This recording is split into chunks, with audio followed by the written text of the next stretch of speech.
as well just jump in right now. Well, welcome everyone. I think we're just going to go ahead. Thank you so much for joining us. We do have a couple more people coming in.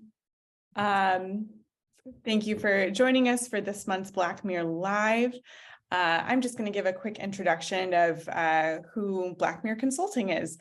We're a talent acquisition and technical consulting firm that specializes in placing niche talent, thoughtful and interesting companies. We liking the people we work with. Oftentimes they are government agencies and companies across a variety of industries, including healthcare, finance, and really anybody who can be hacked. So if you work for a company that can be hacked, please contact us. We can get you in touch with the right people. We would love to get to know you better. So head over to our website and sign up for our mailing list. There are multiple opportunities for that all over our website, or just to keep in touch. We love reaching out and getting to know people. You can see our website here at the bottom, www.blackmereconsulting.com.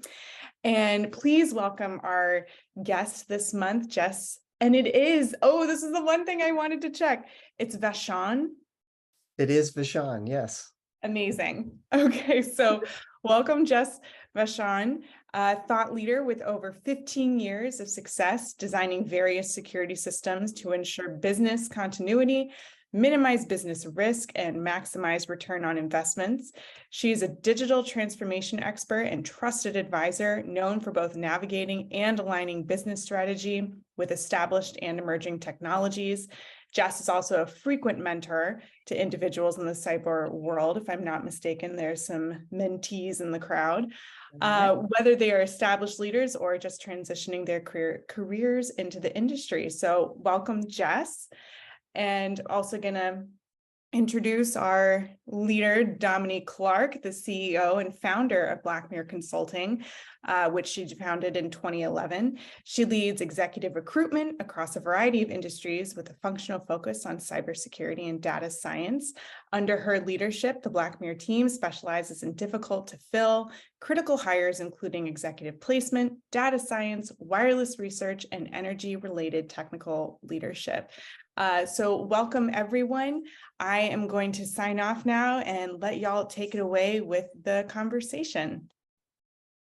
Okay, thanks, Molly. Well, and I'm actually really excited to have you here, Jess. And I think our conversation started with, is there really a talent gap in cybersecurity? And I think that's maybe a hotly debated topic for sure, but I know you have a lot of opinions on that. Before we get there, tell us a little bit about you and how you got to where you are today. Oh, good question. Long story. I'll try and fit it in. Yeah, so if you were to ask about my path, I would say it was a zigzag path. It wasn't a straight line to the CISO suite. It's taken me quite a few years to get here. I started playing around with computers back in the day when there was a thing called a Commodore VIC-20, when you had to go to the store and buy the book that told you how to program it. But that was a hobby back then. I didn't really touch computers again until the late 90s when I was in the Marine Corps. And I was trained in electronics and communication, and that's when it really became a passion for me. And then upon leaving the service, I was lucky enough to go work for Cisco Systems and start learning networking and firewalls, and really started to dip my toe into security. I quickly moved up into management, running whole IT organizations. And as I moved later in my career, I was finding that I was spending greater than 50% of my time on security, decided to make that my full focus and moved wholeheartedly over into cybersecurity, compliance, policy, all of the good stuff that goes along with securing organizations. And my last 3 positions have been leading security for different manufacturing organizations and now a software organization. A lot of training along the way. I've been lucky to have a lot of people that gave me good opportunities along the way. And so that's how I ended up where I am today. I love it. Well, and I think you're like most people, it's never a straight path. And we get down on ourselves sometimes thinking that it should be, but it never works that way. So that the journey is actually what makes it so great. I love to hear that you came out through networks too, because you know this essentially from the inside out. So you've been able to see what it's like to be someone working in the trenches. And now you are leading and hiring those people in the trenches. And you say there is no cyber talent gap. That's true. That I do say there is no cyber talent gap. I believe there's problems around the hiring process. I know when we've talked previously, I told you that I just recently been at the RSA conference and I had the opportunity to go to a couple of the after hours meet and greets. One of those was with the WESIS group, and there was another women's networking group. And I got to meet some of the most incredible young talent that is out there, and they are sharp and they're ready and they're learning and they want to know more and they're looking for mentors. I came away so energized from meeting these people. It really spoke to the fact that the talent is there. People are willing to do the work. The problem has to be someplace else. And I really believe it's someplace between the hiring manager and their work with the recruiters and properly picking what they want for the position, advertising it the right way, and then being willing to do some training, because we're not going to find the talent that is fully trained for us. You know what? I think that's a key point. And I think cybersecurity is new enough and it's growing and changing all of the time. I have always taken issue with the idea that we're going to have someone who's already seen it. It's often not the case. I love seeing folks who can come up through maybe networking or software engineering and seeing the foundational elements that lead to a secure environment. There's great talent out there and they probably won't have seen it all yet. No, they absolutely won't. I think back to when I started working with network equipment and with firewalls. I didn't have training for that. They hired me without that training.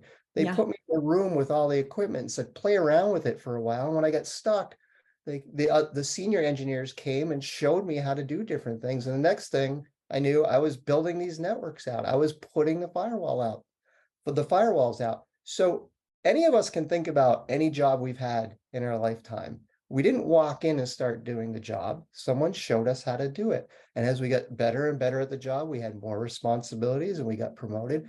That's how it works. So I don't understand why hiring managers today will say, well, you need to come in with all these skills on this specific equipment or we're not going to hire you. Yep. You know, at that point, when they're looking and saying we're not getting any candidates, that's where the problem is. You're not willing to help get the person to where they need to be. So to your point, IT has done this for ages. Absolutely. And done it well, or we wouldn't have so many great IT professionals. Why is cyber stuck? Or is it stuck? I think it's a maturity thing with cyber. And I think IT went through this too. There was a time at which you had to be a nuts and bolts type person. You had to be able to take apart a computer and put it back together, or you couldn't really get into the service desk and you couldn't be an administrator. The expectation was you had your own lab at home, and cybersecurity came really out of IT. It evolved out of IT. And I think there's still that element of, well, you have to be able to stand up a virtual machine and you have to be able to hack into a different box. It depends on what you're doing, right? If you're going to be a pen tester, that might be the right approach. But if you're going to do governance, risk, and compliance, it's not relevant. And there's other pathways for you. That's right. Okay, so do you think it's the hiring managers that need that culture change, or do you think it's the organizations as a whole that need to see this differently? I don't want to say it's the organizations as a whole. I really think that where the change starts is from an individual, and that's probably the person in a leadership position. It's changing the way they think about hiring. It's changing the way they think about the skill sets they need. And it's thinking about how they invest in tools and saying, well, I'm investing in all these tools. Why wouldn't I invest in the people who run these tools? That's right. That's right. Okay, so as that leader, as the leader who has done this successfully, do you have a recipe for success? How have you made this work? It's been some trial and error. I'm not going to say that I've always been a perfect hiring manager, that I've always done it right, but I've tried to learn from some of my mistakes. I don't look for that person that has all the skills. Yeah. I look for the person that one might have aptitude. Now, what does that mean to some people? Well, instead of looking for someone who's a computer science major or a cybersecurity major, I'll look at someone who's interested in the field and may have worked in a service industry, a bartender, or someone who's worked in emergency services, nurses, EMTs. They're used to working in stressful situations. They're used to looking at the situation, breaking it down into pieces and coming up with resolutions. Well, those are some of the key skill sets that we want for cybersecurity, that we want for compliance. So you start to look outside of the traditional flow of talent into the organization. You start saying, well, what else is out there? Who else is interested? And really that interest piece and that intrinsic value that people bring to the table, those two things can set a person up for success. And then the other thing I try and do is, before I'm in the hiring phase, I want to go out and meet people. I want to go out and network with people, and I want to mentor people. Because when I'm doing that, I'm helping one to build a talent pool for the whole industry, but I also have people that I know, and I know what they're capable of, and it really streamlines the process when I need to go hire. Because you're always in that mode. You're always in the learning, Absolutely. meeting, and then when a position does open, that has to be a very fast flow for you. It is, I've had a recent experience with utilizing that flow of talent. And we opened a position. It was for a GRC analyst. We had 200 applicants, well qualified applicants. These weren't just people, sending their resume in because they had to do it and they're hoping beyond hope that they get the position. It was competitive. Yeah. And the person who ended up getting the role was a person who had interned for me a few years ago, had done so well. We had given that person a job at that time, and that person has consistently now followed me as I've gone to different jobs and keeps applying. It was a highly competitive process for this individual, Yeah. and she made it to the top. But the point is, we didn't have to go and knock on doors to get applicants. They came to us. So I have talked to a lot of hiring managers who are in that spot where a position is open and they say, oh, we've got so many people coming in, especially right now. We've got so many people coming in. How do we pick, and how do we select out? Especially if they have non-traditional skills, like you're talking about. Maybe it's the nurses and the bartenders. A lot of these teams feel like they don't have the bandwidth, because they're running on skeleton crews already, to do the training. How do you do that? Well, what's your alternative? That's If right. if you don't make the time, you're still in the same spot you were before, where you don't have anyone helping contribute to the goals of the business. So you have to invest that time.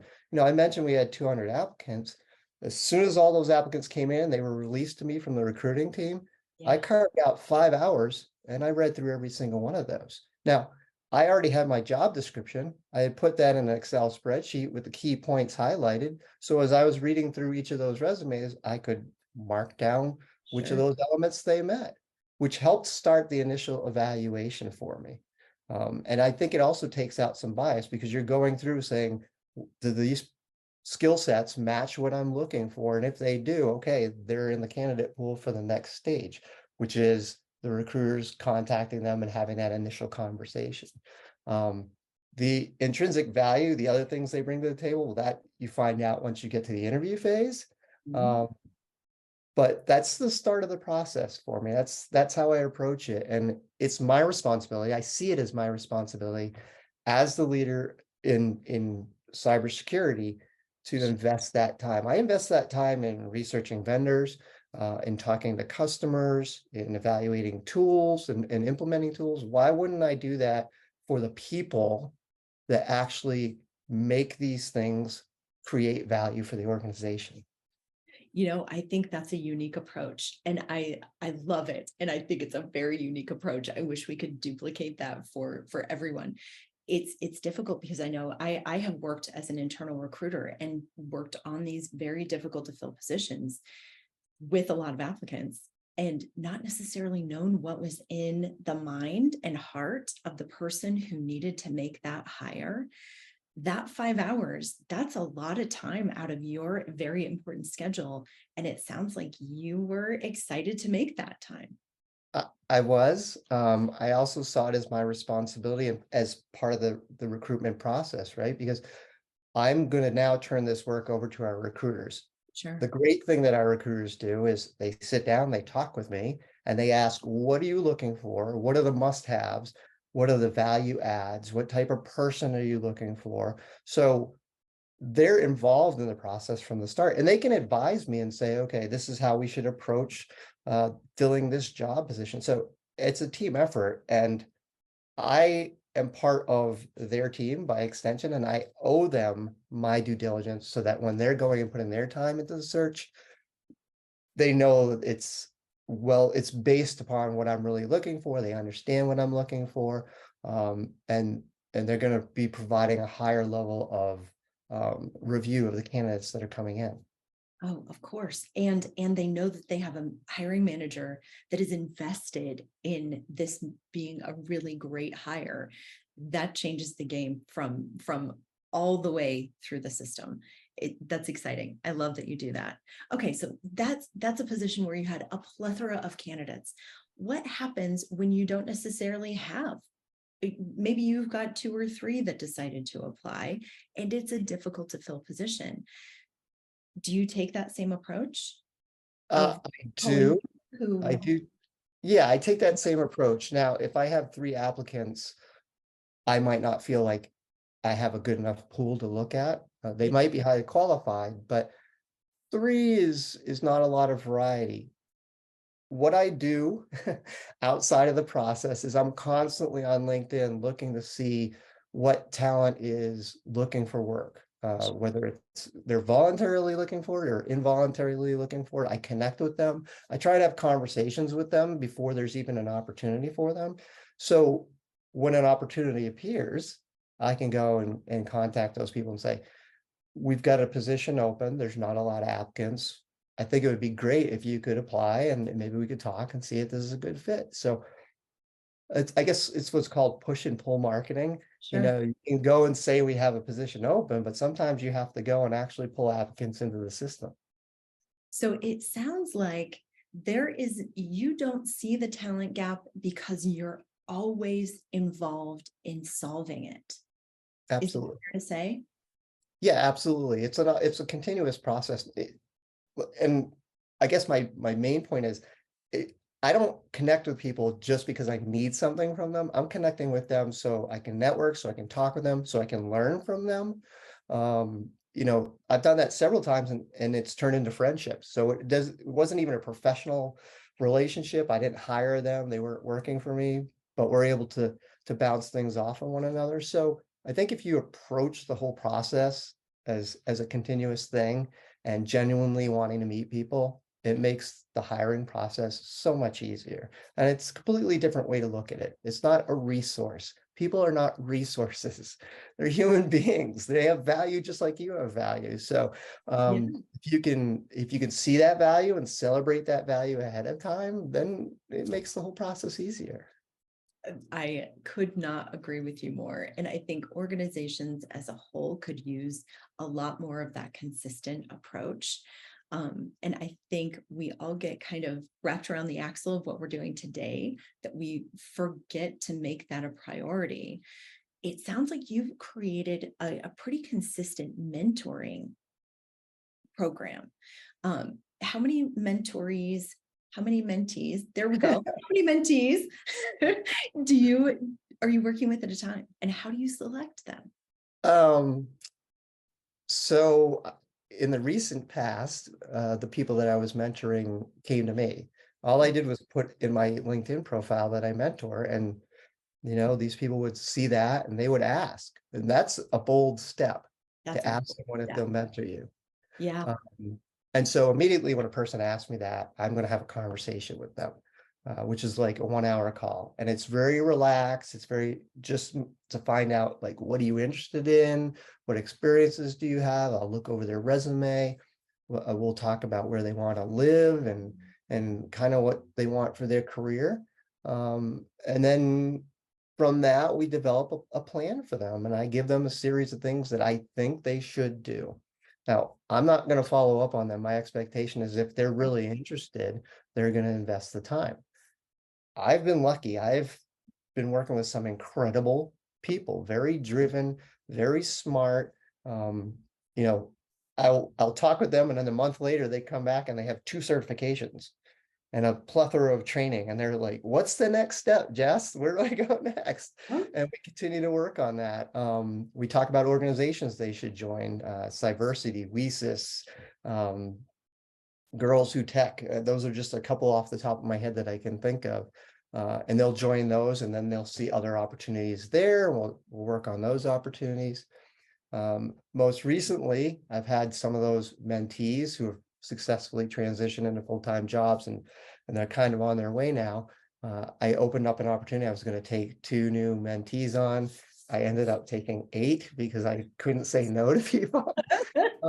But they were all great people that approached me and said, can you help me? Can I talk to you? So starting in June, I'll start working with those people. And we'll see how it goes. It's usually a 6 to 9 month evolution for them. And that's when they're about, ready for the job, the hiring process. And I'll help them go over their resume, go over the job description. I'll do mock interviews with them so they get an experience of what it's going to be like with the hiring manager based upon the job description that they have in front of them. So by the time they get in front of the hiring manager, hopefully they feel real comfortable because they've been sitting opposite a CISO, going through an interview process, getting the tips. They've really honed what they're going to say. They understand their message and their story, and they own that story, and they're ready to go. That's really exciting. And it goes so far towards building the cadre of professionals that we need tomorrow, the next day, and into the future. And without someone doing that, I think about my mentors, and without them, I would not be sitting in the seat.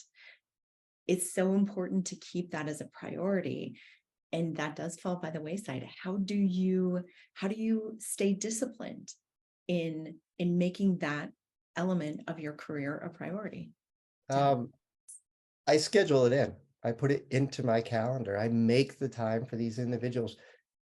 For me, in the way I live my life, what's important is feeling that I'm leaving things in a better place than I found them. So it's a passion thing for me.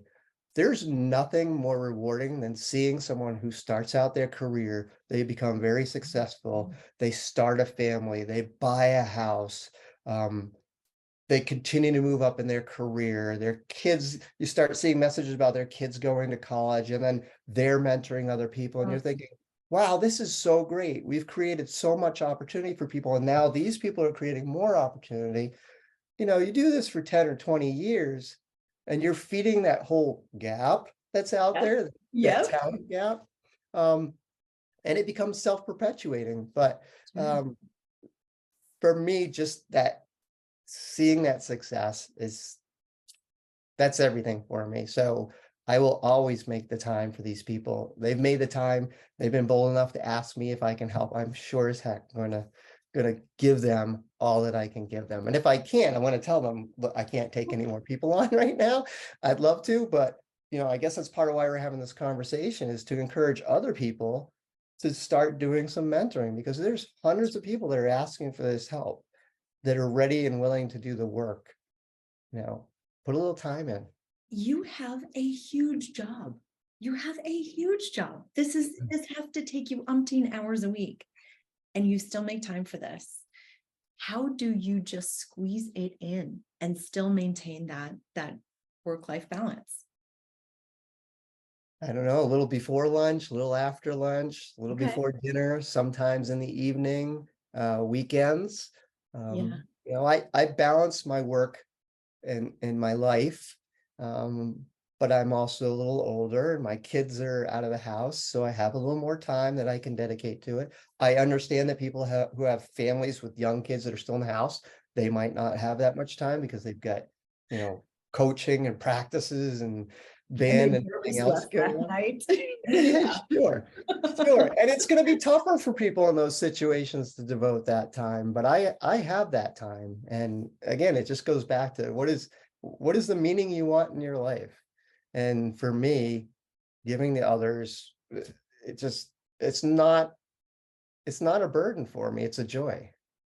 Jess, as you were talking about that, I got chills, like all the way up to my cheeks, kind of chills, to hear someone with that kind of passion and discipline to do something and leave the world a better place. And it sounds like that talent gap doesn't exist for you because you're consistent and you're dedicated and you're filling the gap with great people so that the rest of us don't have to experience that long term.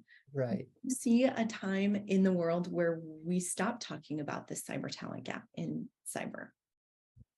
Boy, I don't know. Possibly. I mean, some people will tell you that Chat GPT is going to take over the world, AI is going to take over the world, and there won't be need for cybersecurity. But other people who are smarter than me that know about AI say we still need to train these models. We need to take the bias out of these models. So there's still a lot of work to do on AI before we get to that point. I don't see the world getting less technologically advanced, less interconnected. We know for a fact that there's been constant cyber wars going on for the last 20 years. Those will increase and continue to go on. We have cybercrime that continues to increase and go on. So there's always going to be a need for people to do the good thing, to put in the good fight and make sure that the rest of us can live our lives somewhat securely, somewhat safely, and with some modicum of privacy. So important, so important. I believe you have some of your mentees on this webinar today. Possibly. I want to throw it out to everyone. What questions do we have? Molly, did we get a bunch of questions? I am going to double check. So to let everyone know, I realized as you guys were speaking in the beginning that I forgot to mention this. Please feel free to ask questions of Jess or Domini through the Q&A at the bottom of the screen. It seems, we had a hand raised. The chat will not work, but the Q&A button will. So please feel free to drop any questions you might have about especially, I mean, I'm finding like this, networking and community and how we can all, support each other. So yes, please feel free to do that. And I'm going to bop back into my cave now. Okay. So what is the most difficult position? This is my question. What is the most difficult position you've had to fill? Application security engineer is usually challenging. Because you do need to know a little bit of development to be able to properly secure it. So that is the most challenging one for me. And I think for my peers, that is also the most challenging for them. I understand that pen testing has some challenges. I don't personally need to hire pen testers, but there are some skills that you need to have for that. And they really do need to be evaluated because you're going to be going on a team and sitting in front of customers and you want to know the reports being produced are accurate because companies are relying on that to put the fixes in place. That's right. That's right. I think the most difficult one we ever filled was someone to hack into cargo ships, and no one would raise their hand and say that they'd done it. So we had to take an alternate path, but ultimately we did. There is a cyber talent gap in hacking cargo ships, just FYI. We do have our first question for Jess from Naomi. What else do you do to remove bias from the hiring process? What if your HR team is, quote, stuck in their processes? That's a great question. Oh, that is a great question. And I know Naomi very well, and I knew she was going to give me a challenging question. So thank you, Naomi. So what I've asked in the past, and we haven't been able to implement it yet, is if we can redact the resumes before the hiring manager sees them. So name, address, college, all of that removed. So we're just seeing the skill set, because I think that's going to take out some bias right at the front of the process. I mentioned the spreadsheet that I use based upon the job description. So I create that and I assign a point total to it. Mhm. And then when I move to the interview process, I will scope out 8 questions, 8 to 10 questions that are the same question for each candidate. And then I have 2 or 3 questions which are based upon the candidate's profile, their resume. And I may have a couple questions. Well, I always have 2 questions at the end, which are, what was your greatest failure and what did you learn from it? And then I flip it and ask what their greatest success is and why they chose that as their greatest success. So we keep a bulk of the interview the same for each candidate. They're asked the same questions. They are obviously going to give their individual responses. And then we have questions that are based upon their resume. So questions from them, because I'm looking for their intrinsic value piece there, what they bring to the table. And then I really want to know, like, how do you recover from failure? And do you recognize your own successes? Because everyone has them. Everyone has failures and everyone has successes. And for me, that ties the whole picture together. I love that failure question. And I think that is such a strength. Anyone who can say, gosh, I really ate it. And I learned so much from that experience. I bet you get some pretty interesting answers there. I do. They're not surprising. They are interesting. And I usually will, during the process, if we have enough time, I'll share one of my great failures that I've had, and I've had many. That's how you learn. That's how you get up in the upper management, is you learn from those mistakes. And but because I want the person to know that the person they're going to be working for potentially knows that they have failings and Yes. doesn't do everything perfectly. And that's, I think, establishes that comfort level Yeah. between the team, is knowing that you have room for failure, you'll be supported, and it's okay. We don't expect you to be perfect. We're here together. I'm going to work on this and we'll learn from those mistakes. Yeah. I don't expect people to be perfect. I expect communication so that Mhm. when something happens, if you've got that rapport set up, people feel confident and comfortable coming and saying, I really ate it today. How can we fix it? Let's fix it together. Absolutely. Safety is huge for the success of the team. 100%. 100%. Oh my gosh. We have several you. more questions. One from Chris. When you're looking through entry-level applicant resumes, what makes a candidate stand out on paper? Is there anything that you can do to recommend to students to make themselves stand out from the crowd in this industry? Yeah, absolutely. Great question. And so some of the people I've worked with who are new to the industry, what I tell them is, fill your resume with the experiences of what you're doing now, because that has value. It shows that you're not sitting still. I can think of one person I worked with in particular who left the work they were doing, completely left it because they wanted to devote their time to learning information security. Took some community college courses. I think it was a 6-week program, put that on their resume. Then they took a GRC program that I had recommended to them. They put that on their resume. So they started building out those experiences. They would go to conferences and participate in different groups. We would put that on their resume. Now, you could say, well, that's not experience. I would say, yes, it absolutely 100% is, because if they were doing it while they're employed for some company, you consider that experience. So it is experience. You don't have to have a job. You don't have to have your first job to have experience in information security and compliance. Anyone who tells you that, they're full of bunk. That's true. True. I actually had a great mentor who was a huge proponent of that. And he was kind of interested in what people had on their resume. But more important, he wanted to know what network they'd set up in their house, what they'd tried to do recently, what groups they'd participated in, which CTF that they decided to give a shot, even if they hadn't done well.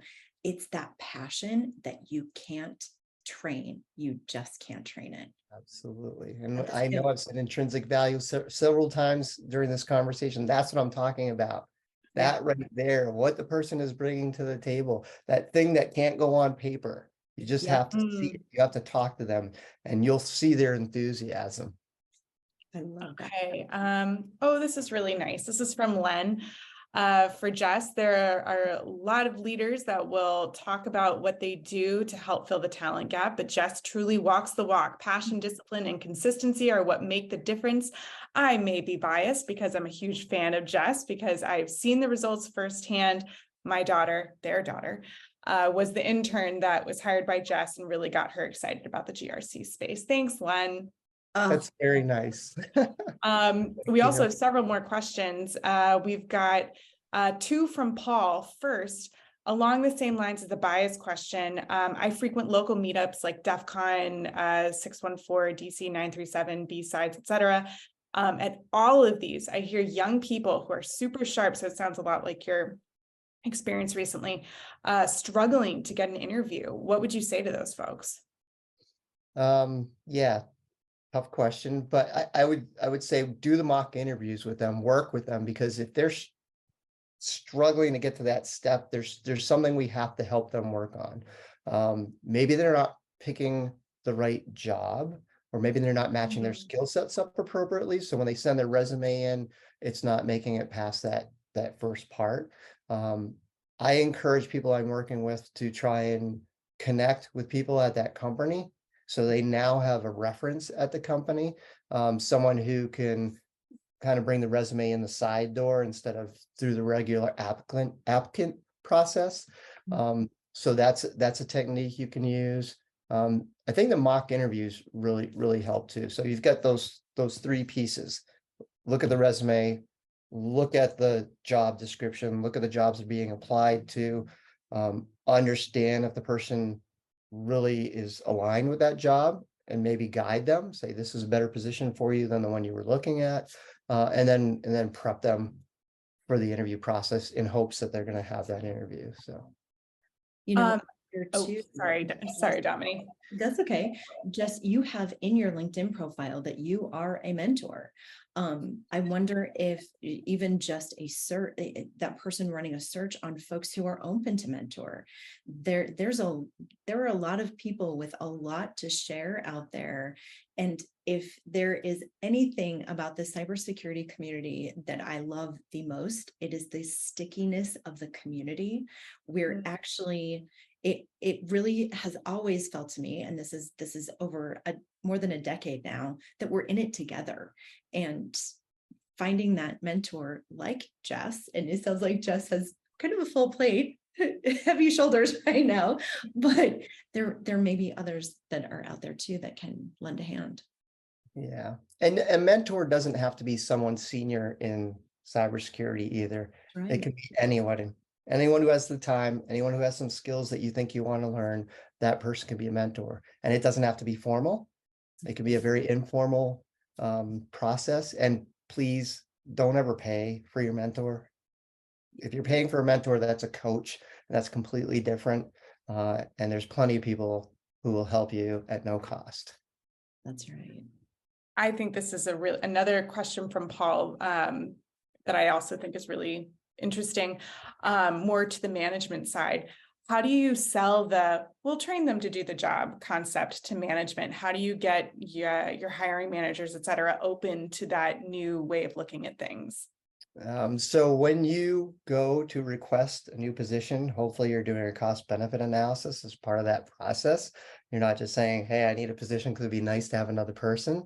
Some of that calculation that you're bringing forward for the cost of onboarding that person should include training that you're going to provide for that person. If you know what the position is, and you know what skill sets are needed, and you know the general availability of people who can do that work, then you can plan on some training that you need to have. And there's plenty of organizations you can go to and get pricing. SANS is one organization that will give you pricing based upon training that you want to have for certain skill sets. So you can have it included either as part of your training budget or part of that onboarding for that individual. I think Most places that successfully bring staff on and retain them have an onboarding process that involves not just the onboarding training, but how to do your job training, supplemental training specific for your job. I know if we bring in developers, there's a whole set of documents that our developers have to read through. They have to understand how we want them to do the work they're doing, what those expectations are. So that's training you're providing already. It's just it's thinking about the whole process, and it's thinking beyond the recruitment process, the offer, and the first day, the onboarding piece. It's, where do I want this individual to go? If you want to retain them, it's not always about salary. It's not always about the healthcare benefits they get. Sometimes it's about how many opportunities do they have to go out and sharpen the saw, to go out and learn. Hopefully someone's paying for them to go learn, to take certification tests to increase their own personal value, their own feeling of self-worth. And that's going to solve that retention piece we have. It's part of this as well. 100%. Absolutely. And Paul said, and totally agree. Thanks for saying that the skills gap is a myth. The skills gap is a function of the gatekeeping that seems to be so present in the hiring space right now. Absolutely. Okay, we have another question from Elaine. This is great. For less experienced people, what certification would you suggest they start working on? Would you suggest Security Plus or something else that would help them stand out? Good question. Some of that has to do with what career path they might want to go down. For people who want to do pen testing and more of the technical aspects of security, I might not even suggest they go for a certification right away. I might suggest that they use one of the online tools that's available for their training. And of course, I'm going to draw a blank right now. But there's Hack the Box, I think, is one that they can use. They're relatively affordable. So they can go out and just start learning where their interest area might be, and then start to build up some of those skill sets. Now, I know some people will say, well, yeah, the person did a Hack the Box module and they put it out on LinkedIn, but that doesn't really mean anything. I disagree again. Okay. Agree. I think it does matter because they're getting exposure to it. Now, if they find a mentor and they're getting exposure to it and the mentor can help them learn those skills, they're on their way. Do they need to have certified in cybersecurity? I don't know for that person if it makes sense. Now, if there's someone who doesn't know what they want to do, they've tried Hack the Box, they haven't really settled on anything, they might be interested in the governance, risk, and compliance side of cybersecurity, then yeah, certified in cybersecurity might be good. Security Plus, I always encourage people to get Network Plus, because understanding the network and how things tie together bumps you up against the people that you're competing against, because I think that's a talent that is being lost a little bit because we don't do as much in the networking, or it's done in code, so it's not seen. It's not like when I learned it, when I was actually plugging the Ethernet cables and the fiber cables into the switches, into the routers, setting up VLAN. It's a little different now, but if you understand that, you have a better basis on which to learn to secure it. So some of those are good. There's an organization, OCEG, which has a governance, risk, and compliance certification, and I've heard nothing but great things about that organization. So that's another good place to start learning, and another entry-level certification to start with. Excellent. Excellent. Thank you. And we have three more questions. And then we are wrapping up. So if you have any final questions, please pop them into the Q&A. Let's see. Okay. Hi, Jess. This is from Denise. What are your top 3 recommendations of things to do for people wanting to make a mid-career transition into InfoSec? Oh, great question. These questions are awesome. I wish I could see everyone who's asking them. So mid-career level, I guess I'd have to ask, is this going from, say, something totally not cybersecurity into cybersecurity and you want to have a mid-level position, or you're feeling stuck kind of, 2 or 3 years in and you're trying to figure out how to get to the next step? If that's what we're talking about, the latter part of what I've asked, I think you need to start thinking in terms of business drivers, because that's where you're going to be in your career. You're moving from engineering, analyst type thoughts and concentrations to how am I taking what I know and adding value to the business. And to do that, you have to have a basic understanding of business operations. You have to understand, what does a CFO do? What does HR do in terms of recruiting and everything else they do? What are the CEO's priorities? What do the board of directors look for? What's the biggest value that we provide to our customers? And when you start to understand all of that, you can now take your cybersecurity skills, and instead of having them appear as an expense to the company, you can start figuring out a way to turn those into marketing opportunities or help our product move faster through the pipeline out to the customers. So you can be a value add for the business. And when you can start bringing that value forward and you're being seen as a business leader, you're going to be seen as someone who can fill those mid-level positions or higher, manager, director, and eventually CISO. Excellent. Absolutely. And do you have any thoughts on well, I mean, I feel like a lot of the same things apply to someone who is just completely non-cyber, non-tech, who is jumping into the business. I think so. I think so. I've had mid-level career individuals ask me, should I go get a master's in cyber? Should I even go get a doctorate in cyber?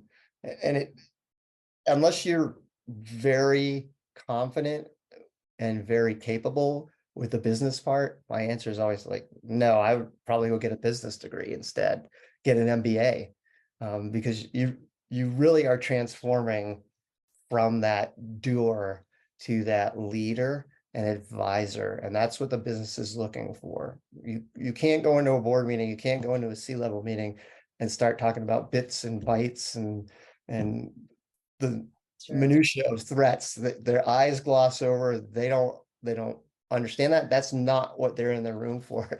They want to know, how's your budget looking? What more budget are you going to need? How's your staffing looking? And with all of that, how are you making me more successful in running the business? How are you bringing more value to our shareholders? That's the conversation they want to hear. And that's what you have to be capable of doing. Now, you still have to be able to talk to the team in technical terms and understanding what they're doing. So you do have to have some of that acumen that you retain, but mid-level and up is really all about the business. And you have to change that mindset or you'll find yourself stalled out mid-level. Interesting. That's a great perspective. Keep in mind that securing the business is a huge part of making a good, strong business run properly. Absolutely. So those folks that are mid-career, even if they're not in cyber, educating yourself in cyber and understanding what you can add to the business, just coming from that mindset, I think can't be underestimated. Yeah, absolutely. An example of the marketing, if anyone's interested in one, SOC 2, right? Mm-hmm. SOC 2 always goes out on the website. ISO 27000. That's right. It makes for good security. It helps you get your program run, but it really helps the marketing and sales team because it gives them something else that they can tout to the customers. That's true. Very true. All right, we have one final question that is a two-parter. One, you spoke a lot about hiring, but do you look at the people you already have within your organizations and how does that work?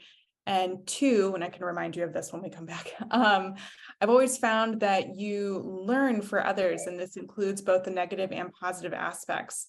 I think that might be from others. This includes how people communicate and understand what needs to be done. Do you also consider these aspects as well? Yeah, absolutely. Can you repeat the first part? Yep. So looking at, you spoke a lot about hiring, but do you look internally in your organization when it comes time to hire?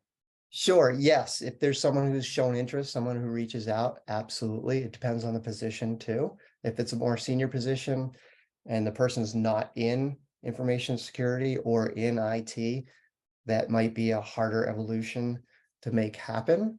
But if they have the skill set, if they're already on the team, absolutely. We'll give them that stretch goal. We'll give them the tools they need.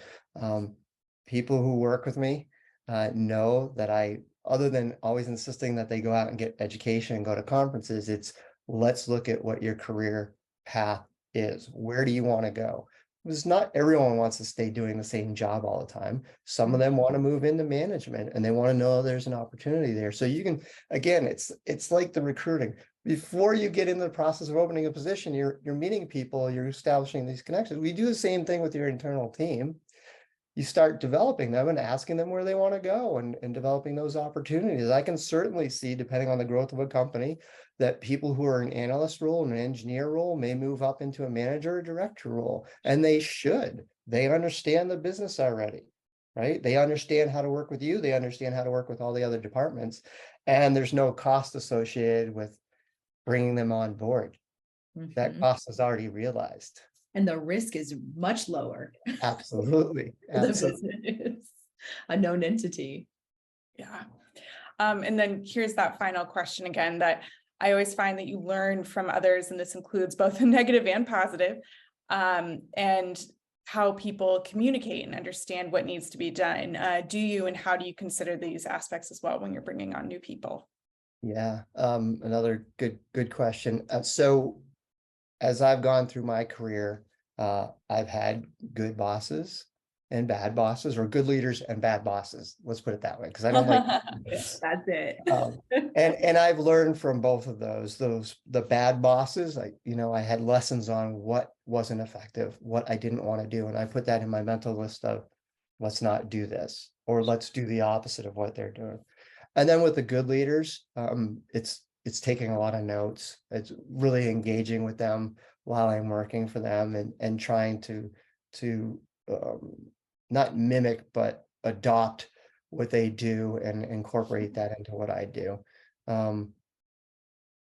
When it's people that you're working with or people that you're hiring, each person's an individual. So the best way to learn to work with them is to learn about them and truly care about them. And when you do that, then you develop an understanding of how best to communicate with them. Not everyone communicates the same way. Some people are very literal, and some people are not literal, and they talk in abstracts. You have to be able to communicate in multiple different ways and at multiple different levels. You have to meet a person where they're at, and that's a whole nother conversation that's probably too long for this one, but I've learned lessons in that as well, and times when I realized I wasn't communicating effectively or in the way the person could hear it, and I was causing the failures, I was causing the problems, and I had to change how I was working with that person. I can't encourage people enough to go out and take courses on communication, because so many of us think we're effective and we're not. People aren't getting what we're saying, and we're not understanding what their value points are. We're not understanding their lived experiences. We need to go to where they're at. So yeah, I think you have to invest in that and realize that if you're finding out that a person isn't following your instructions or isn't being successful, look inside and see what you're doing, because chances are that you're not reaching them, or your message is muddled. That's right. And Jess, I have to say that right there tells me that you are a great leader. Someone who can say, gosh, maybe it's on me. Maybe I'm not doing my part in this communication. It's impressive. You are impressive. And I'm so glad you have taken this time with us today. Me too. Thank you so much, Jess. And I am going to share this information. If y'all have, there's our information again at the bottom. If you have further questions, please feel free to reach out to us at that email at the bottom, the hello@Blackmere Consulting. And also, thank you so much for coming. And we are eager to see you next month as well. So please go to the website, sign up for our email and stuff. We don't email too often, really, but that's how you'll be able to see what's going on, what's around the corner. You can also follow us on LinkedIn, Twitter, and Instagram. And again, if you have more questions, please feel free to email. Jess, thank you so much. This was wonderful. And Domini, thank you so much. And we hope to see you all soon. Thank you.